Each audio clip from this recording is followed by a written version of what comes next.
भाई क्या हो गया आप लोगों की आवाज? बलिया वाले भी आए हैं ना यहाँ, बिहार वाले भी है ना? ऐसी आवाज नहीं चलेगी। मेरे साथ दोनों हाथ उठाकर मुट्ठी भींचकर इतनी जोर से भारत माता की जयकारा लगाइए कि जेपी के सिद्धांतों को छोड़कर जो कांग्रेस के गोदी में बैठे हैं उनके हृदय के अंदर कमी आ जाए। मेरे साथ दोनों हाथ उठाइए, उठाइए दोनों हाथ, मुट्ठी नीचे और प्रचंड आवाज से बोलिए भारत माता की, भारत माता की। मंच पर उपस्थित उत्तर प्रदेश के यशस्वी मुख्यमंत्री श्रीमान योगी आदित्यनाथ जी, आज जिनके निमंत्रण पर मैं यहां आया हूं, जयप्रभा राष्ट्रीय स्मारक के अध्यक्ष और सांसद श्रीमान वीरेंद्र मस्त जी, हमारे बिहार प्रदेश के अध्यक्ष श्री संजय जायसवाल जी, केंद्रीय गृह राज्य मंत्री नित्यानंद राय जी, श्रीमान अश्विनी चौबे जी, भाजपा के राष्ट्रीय उपाध्यक्ष राधा मोहन बाबू, यहाँ के सांसद और मेरे मित्र श्री राजीव प्रताप रूडी जी, बिहार के वरिष्ठ नेता और सांसद सुशील मोदी जी, जनार्दन सिंह जी, नीरज शेखर जी, प्रतिपक्ष के नेता विनय कुमार जी, हरीश त्रिवेदी जी, उपस्थित सभी उत्तर प्रदेश सरकार के मंत्रीगण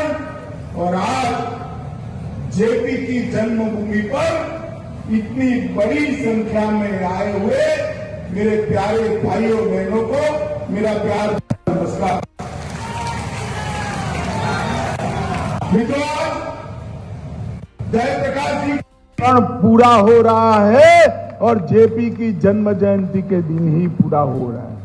मित्रों, सरयू और गंगा के मिलन स्थान पर, बिहार और यूपी के मिलन स्थान पर, यही भूमि पर जयप्रकाश जी जन्मे थे। जयप्रकाश जी का जीवन अनेक मानों में विशिष्ट प्रकार का रहा। आजादी के लिए क्रांति के रास्ते पर भी लड़े, आजादी के लिए गांधी के बताए मार्ग पर भी लड़े, आजादी के बाद जब सत्ता लेने का समय आया, एक सन्यासी की भांति विनोबा भावे के साथ सर्वोदय की गतिविधि के अंदर वो जुड़ गए। और मित्रों, पूरा जीवन देश भर के भूमिहीनों के लिए, गरीबों के लिए, दलितों के लिए, पिछड़ों के लिए उन्होंने गुजारा। समाजवाद, सर्वोदयी विचारधारा और जाति विहीन समाज की रचना की कल्पना लेकर जयप्रकाश जी ने देश में अनेक विध नए नए प्रकल्प लिए। मित्रों, मगर सबसे बड़ा जयप्रकाश जी का जो योगदान देश में रहा, जब 70 के दशक में भ्रष्टाचार और सत्ता में चूर शासन के अधिकारियों ने जब देश में इमरजेंसी डालने का काम किया, तब जयप्रकाश जी ने इसके खिलाफ बहुत बड़ा आंदोलन किया। मैं गुजरात से आता हूं।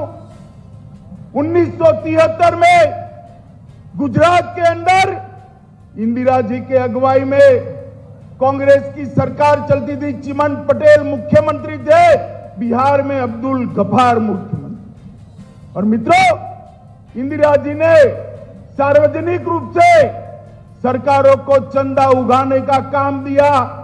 भ्रष्टाचार की गंगा शुरू हुई।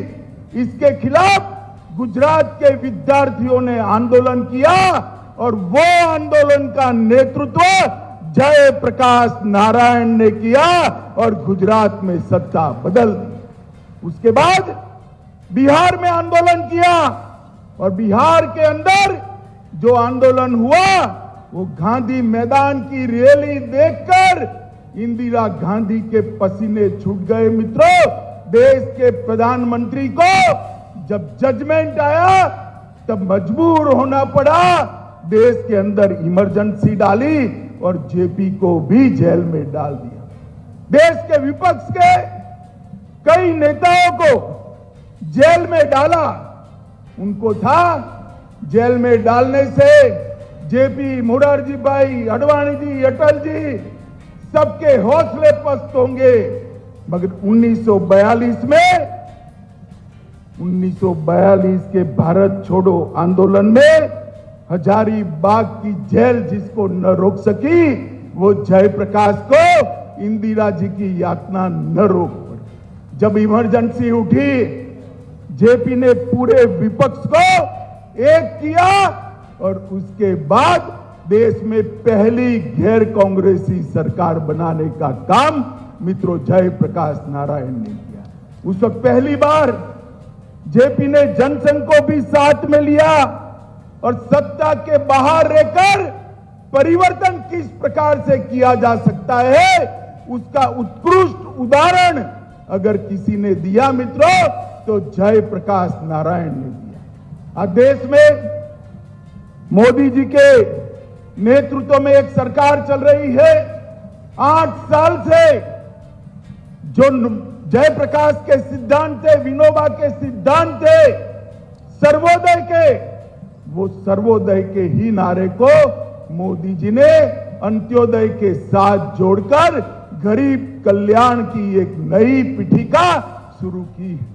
देश के 60 करोड़ गरीबों को 5 लाख से ज्यादा स्वास्थ्य का बीमा देना, हर गरीब के घर में गैस, हर गरीब के घर में शौचालय, 2.5 साल तक हर गरीब को फ्री राशन देने का काम करना, हर घर में बिजली पहुंचाना, हर गांव में बिजली पहुंचाकर हर गांव को रोड के साथ जोड़ने का काम नरेंद्र मोदी जी ने किया है। मित्रों, मैं बहुत छोटा था, मैंने एक नारा सुना था, अंधेरे में एक प्रकाश, जय प्रकाश, जय प्रकाश।